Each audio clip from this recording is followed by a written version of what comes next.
Ketua MPR akhir tahun yang lalu, saya diminta oleh tokoh-tokoh Aceh untuk mengkomunikasikan dengan pemerintah pusat tentang beberapa pokok-pokok yang menjadi problem, yang dianggap masih menjadi problem, antara lain tentang 3.000 mantan kombatan GAM yang dalam perjanjian Helsinki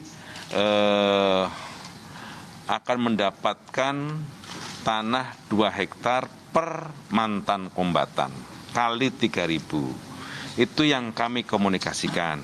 Yang kedua tentang bentuk pemerintahan provinsi yang beberapa hal itu pemerintah Provinsi Aceh mendapatkan kewenangan untuk melakukan pengelolaan sendiri yang sekarang juga dianggap belum dilakukan. Yang ketiga tentang dimungkinkannya bendera Aceh yang bisa dikibarkan bersamaan di bawah bendera merah putih.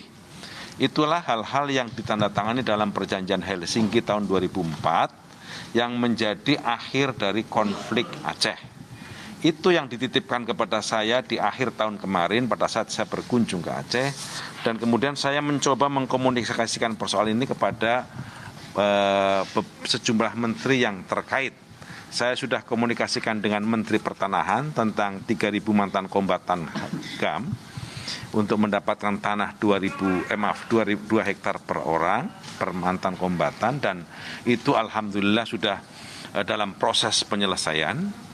Yang kedua, saya tadi komunikasi dengan Menteri Dalam Negeri tentang beberapa hal, soal bendera, soal pemerintahan Aceh, dan tentang bagaimana pembangunan di Aceh bisa lebih bergeliat lagi sehingga pertumbuhan dan perekonomian Aceh lebih baik lagi dari yang sekarang. Kira-kira itu diskusi kami dengan beliau. Kalau pengibaran bendera itu gimana tanggapan Mendagri?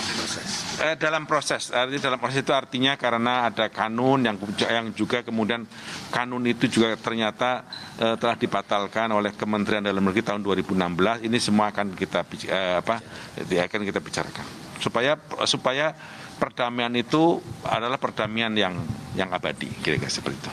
Pak Muzani, sedikit Pak, tadi kan sudah disinggung juga sama Pak Mendagri walaupun tidak membahas, tapi Pak Mendagri mengapresiasi Komisi 2 dan juga penyelenggara pemilu yang akan melakukan RDP terkait dengan pemilu serentak 2024. Dari MPR sendiri melihatnya hal ini bagaimana?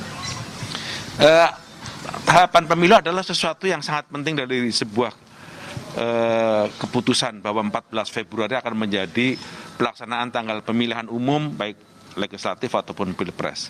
Untuk menuju itu maka proses tahapan teknis harus dipersiapkan dan KPU setelah dilantik pada hari Selasa kemarin sekarang telah membicarakan tentang tahapan-tahapan teknis. Hari ini adalah rapat antara Menteri Dalam Negeri, KPU dan Bawaslu tentang rencana-rencana tersebut. Maka dari itu